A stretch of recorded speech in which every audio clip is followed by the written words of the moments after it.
हाँ देखो, संकाय एवं विषयों की समझ ये सब्जेक्ट पढ़ रहे हैं। इसमें मैंने आपको बता दिया था कि BA BEd fourth year, BSc BEd fourth year और बीएड फर्स्ट ईयर के स्टूडेंट्स इसे 5वें पेपर के रूप में पढ़ेंगे। इसके साथ ही मैंने एक बात और बताई थी कि जो ऑप्शनल सब्जेक्ट है, ऐच्छिक विषय है, जो जिनमें हमें प्रैक्टिकल टीचिंग करनी होती है, अर्थात जो पेडागोजी के नाम से यानी शिक्षण शास्त्र के नाम से हमारे बीएड में सब्जेक्ट चलता है। तो सभी ने जैसे एक एक सब्जेक्ट को पहले फर्स्ट ईयर में ले लेते हैं, दूसरा सेकंड ईयर में लेते हैं, लेकिन फर्स्ट ईयर और सेकंड ईयर दोनों में ही पेडागोजी का सिलेबस है जो एक ही होता है। जो सब्जेक्ट जिसने जब लिया है उसमें उसकी जो अध्ययन विधियां हैं, शिक्षण विधियां हैं, उनसे संबंधित सामग्री भी इसमें पढ़ी जानी है, ये मैंने बता दिया था।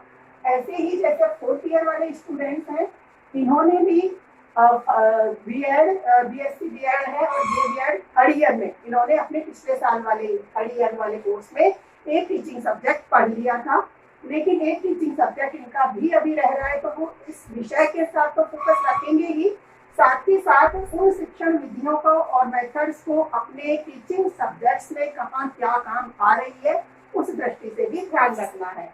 ठीक है, अब मैंने इसमें आपको ये समझा दिया था कि संकाय क्या है। जैसे मैंने बता दिया था कि जो संकाय से संबंध यहाँ लिया गया है, जो अर्थ है संपूर्ण ब्रह्मांड और मानव के जीवन से संबंधित जो विशिष्ट ज्ञान है, उस ज्ञान का जो समुच्चय है किसी भी क्षेत्र विशेष से संबंधित, वह क्या कहलाता है? संकाय कहलाता है। इसी क्रम में और आगे भी हम पढ़ेंगे कि अंतः संकाय और विषय क्या होते हैं। अंतः संकाय व विषय।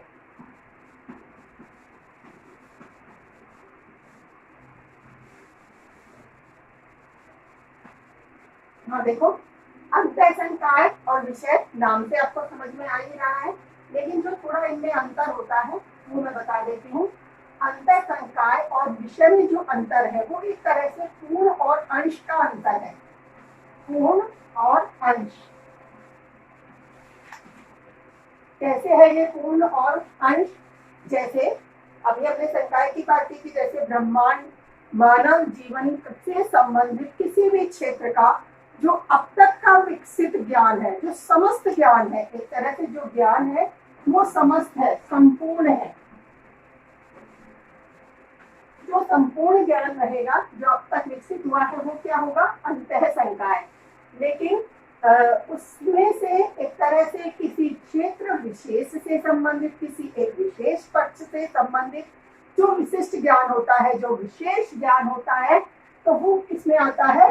विषय में। कि जैसे कुछ अंश संपूर्ण में से कुछ विशिष्ट ज्ञान पड़ा है, जैसे ये विशिष्ट है, किसी एक क्षेत्र विशेष से संबंधित हो गया। जैसे उदाहरण के लिए हम समझे, मानो सामाजिक विज्ञान हमारा विषय है। अब इस पूर्ण में तो समस्त ज्ञान आ गया, संपूर्ण जीवन, हमारे मानव जीवन में विज्ञान का भी संबंध होता है, सामाजिक का भी संबंध होता है, अदर्स और एक्टिविटी और क्षेत्र भी हैं, उनसे संबंधित भी हमारे पास विशिष्ट ज्ञान का समुच्चय होता है। तो वो समस्त ज्ञान तो हमारा किसमें आया है? अंतः संकाय में।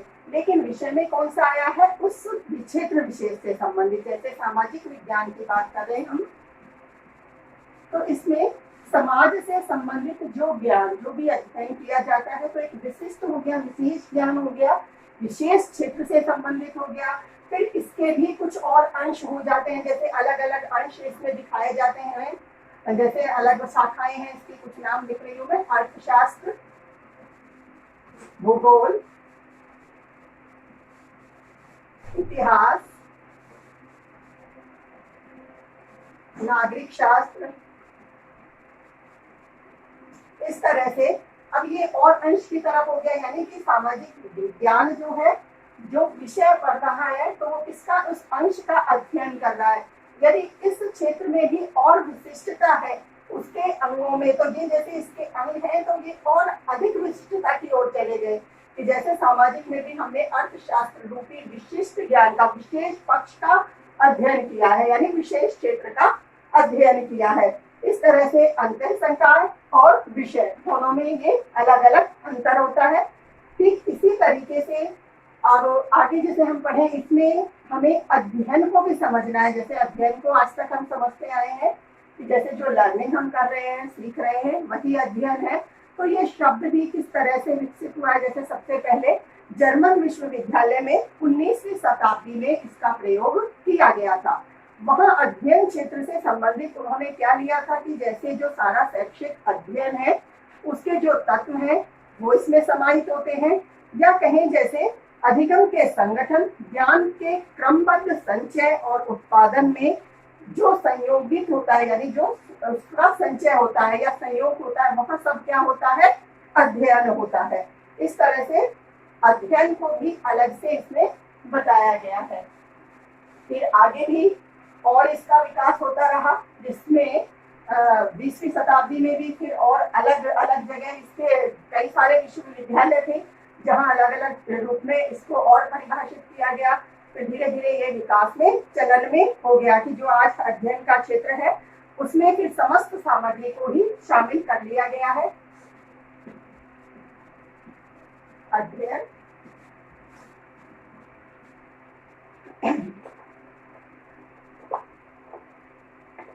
जैसे इसमें जो अधिगम का संगठन या ज्ञान का जो है, अधिगम के ज्ञान का संगठन, क्रमबद्ध अध्ययन करना और उसका जैसे उन सबके अध्ययन का या ज्ञान के उत्पादन को किस प्रकार होता है, तो उन सब में सहयोग करना ही क्या है, एक तरह से अध्ययन है।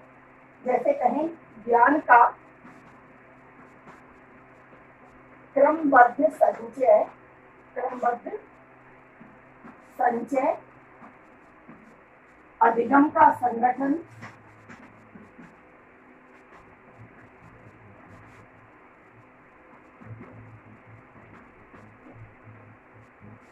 व उत्पादन में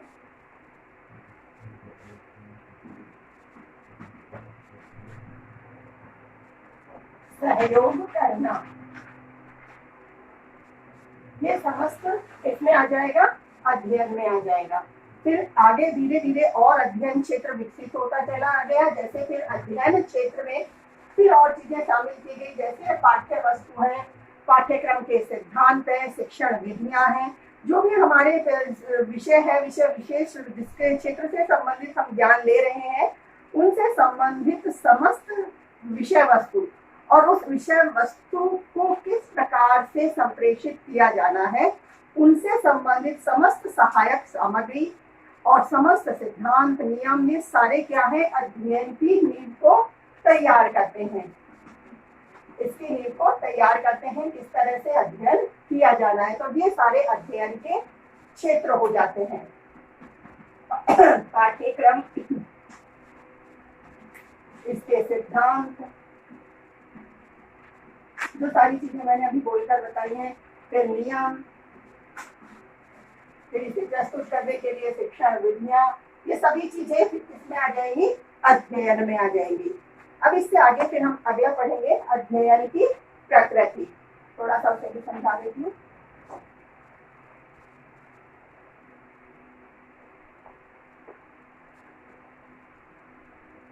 जैसे अध्ययन की प्रकृति की बात करें हम, तो इसमें जो भी विषय है, कोई भी विषय है, वह एक तरह से तथ्यों के आधार पर कब, कहाँ, क्यों, कैसे आदि के प्रश्नों का उत्तर दे सकने में समर्थ हो। इस तरह के विषय वस्तु उसको को तैयार करना और अलग अलग तरह से उसे प्रस्तुत करना, अलग अलग तरह से अलग अलग विषयों में प्रस्तुत किया जाना। तो जितने विषय होंगे, जितने क्षेत्र होंगे, जितने विषयों से संबंधित क्षेत्र होंगे अलग अलग, तो उन सब के लिए किसी न किसी प्रकार की जो सामग्री तैयार की जाती है वो किसमें आएगी, अध्ययन की प्रकृति में।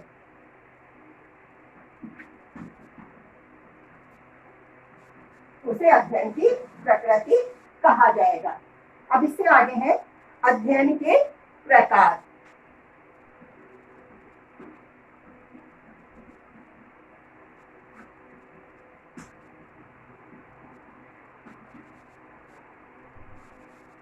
अध्ययन के प्रकार हैं, जिनमें से पहला हम रखते हैं सकारात्मक अध्ययन क्षेत्र।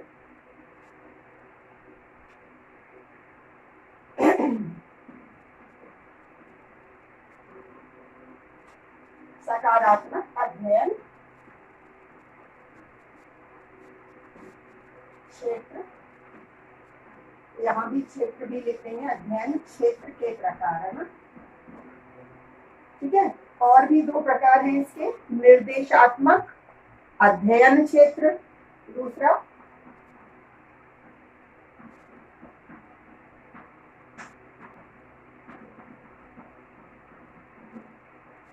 अध्ययन क्षेत्र,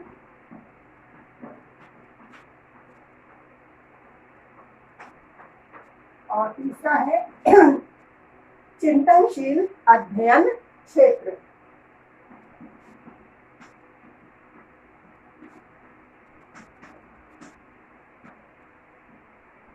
अध्ययन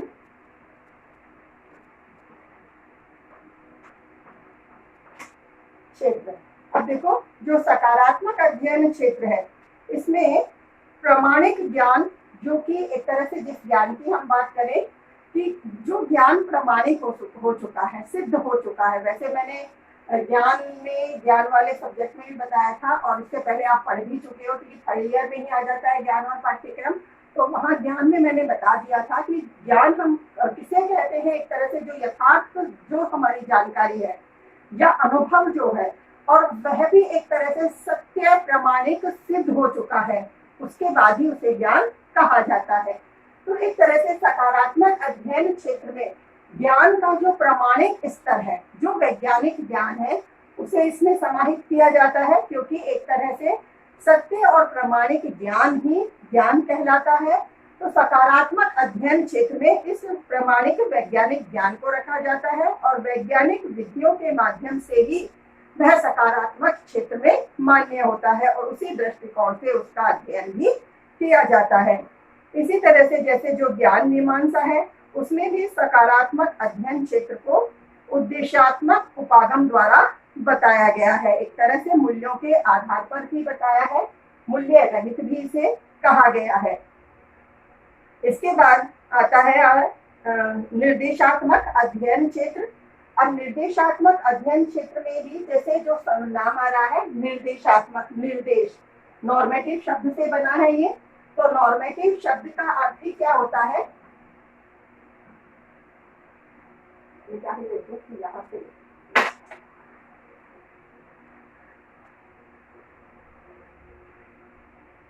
निर्देशात्मक की बात कर रहे हैं हम।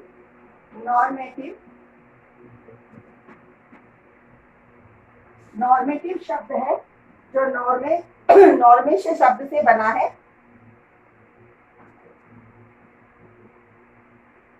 और जिसका अर्थ होता है नियम, निर्देश या आज्ञा। नियम, निर्देश या आज्ञा करना। तो एक तरह से उस अध्ययन क्षेत्र में नियम और निर्देशों के माध्यम से, नियमों के अनुसार किसी विशिष्ट ज्ञान को स्पष्ट किया जाता है। इसमें जैसे जो व्यक्ति व्यवहार करता है, तो व्यक्ति व्यवहार करता है, सामान्य रूप से सभी व्यक्तियों के, सभी के अपने अलग अलग व्यवहार होते हैं, लेकिन जो निर्देशात्मक अध्ययन क्षेत्र है वह व्यक्ति के कौन से व्यवहार का अध्ययन करता है, किस तरह का निर्देश देता है। निर्देश से आज्ञा देना नियम है, तो नियमों के अनुसार व्यक्ति के व्यवहार का अध्ययन करता है, और वो ये बताना चाहता है कि जैसे कैसे व्यक्ति का व्यवहार होना चाहिए, कैसे उसे क्या करना चाहिए। तो एक तरह से नियमबद्ध जो व्यवहार है वह इसमें आएगा निर्देशात्मक अध्ययन क्षेत्र में। इसमें चाहिए शब्द है, चाहिए से अर्थ क्या है, ऐसा होना चाहिए, कब हमें क्या करना चाहिए, सुबह जल्दी उठना है, नहीं उठना है। तो इसमें सही क्या है, जो सत्य क्या है, सही क्या है, उस सही के अनुसार ही इसमें कार्य होता है। जैसे नियमों से बंधा हुआ होता है, तो नियम के अनुसार क्या होना चाहिए, उसी प्रकार का व्यवहार निर्देशात्मक अध्ययन क्षेत्र के अंतर्गत आता है। अब तीसरा है चिंतनशील अध्ययन क्षेत्र। जैसे कि नाम से ही लग रहा है कि चिंतनशील, यानी कि व्यवस्थित रूप से किसी की जो विषय वस्तु है, कोई भी विशिष्ट विषय वस्तु है, उस विशिष्ट विषय वस्तु का चिंतन करना, व्यवस्थित रूप से उसमें विचार करना, उसका अध्ययन करना और एक तरह से विचार खोजबीन करने के बाद उससे संबंधित किसी न किसी प्रकार की खोज करना, जो विषय वस्तु को हमने ली है जिससे संबंधित हम चिंतन कर रहे हैं, तो उसकी वास्तविकता और अमूर्त चिंतनशीलता जो भी है उसके बारे में और खोजबीन करना और ज्ञान प्राप्त करना, तो ये सब किसमें आ जाएगा? चिंतनशील अध्ययन क्षेत्र में आएगा। इसके अलावा जैसे जो अध्ययन क्षेत्र है, जो सारे अध्ययन क्षेत्र है, मूल्यों का भी अध्ययन करते हैं, जैसे मैंने इसमें भी बताया था, मूल्यों का भी ये अध्ययन करते हैं। अब मूल्य क्या है? एक तरह से मूल्य समाज द्वारा अपेक्षित होते हैं और व्यक्ति द्वारा अपेक्षित होते हैं। व्यक्ति भी मूल्यों की प्राप्ति का प्रयास करता है और समाज भी उन मूल्यों को प्राप्त करने का प्रयास करता है। मूल्य क्या है? हमारे समाज में निभाए जाने वाले कुछ ना कुछ हमारे सामाजिक रीति रिवाज भी हो सकते हैं, हमारे जीवन से संबंधित अच्छे व्यवहार भी हो सकते हैं। तो इस तरह की जो सारी अच्छी बातें हैं उन्हें प्राप्त करने का प्रयास व्यक्ति भी करता है और समाज भी करता है। तो उन सब मूल्यों का अध्ययन क्षेत्र में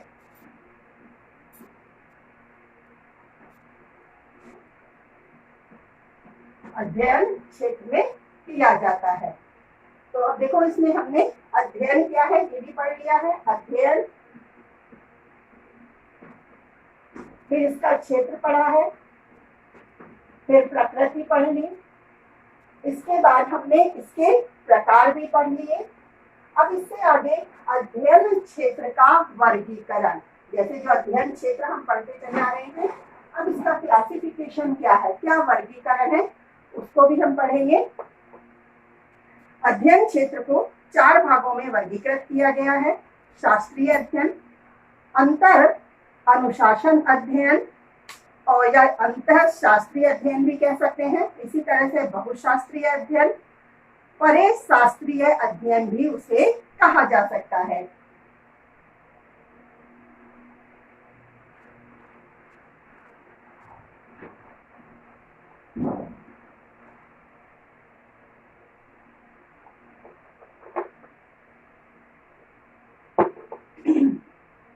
हाँ देखो, अध्ययन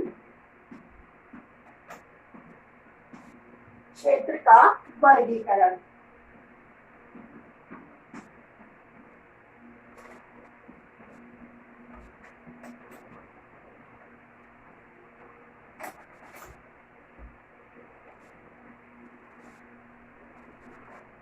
चार भाग इसके बताए हैं।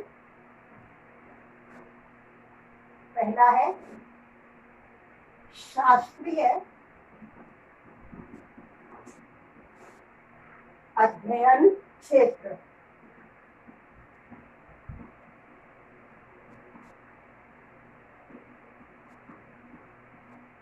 ठीक है। दूसरा है अंतर अनुशासन अध्ययन या अंतः शास्त्रीय अध्ययन, अंतः शास्त्रीय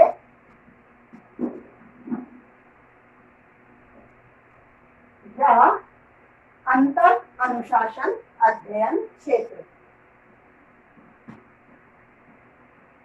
अंतर अनुशासन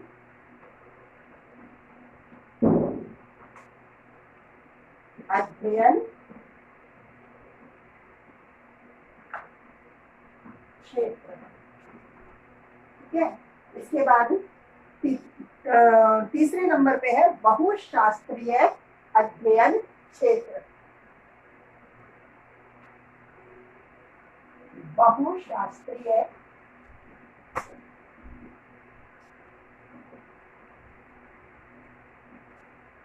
अध्ययन क्षेत्र,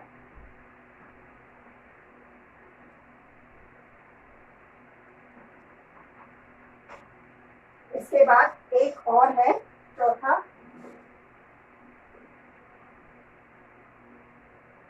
परे शास्त्रीय अध्ययन क्षेत्र,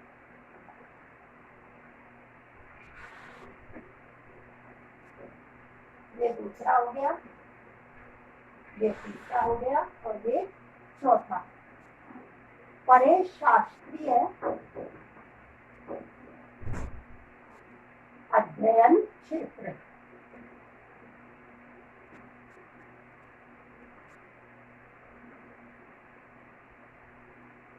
ठीक है, तो ये अध्ययन क्षेत्र का वर्गीकरण है। इनको इसमें 4 अलग अलग भागों में बांटा गया है। शास्त्रीय अध्ययन क्षेत्र, अंतः या अंतर अनुशासन अध्ययन क्षेत्र, बहुशास्त्रीय अध्ययन क्षेत्र और परे शास्त्रीय अध्ययन क्षेत्र। अब इन क्षेत्रों के बारे में हम कल पढ़ेंगे।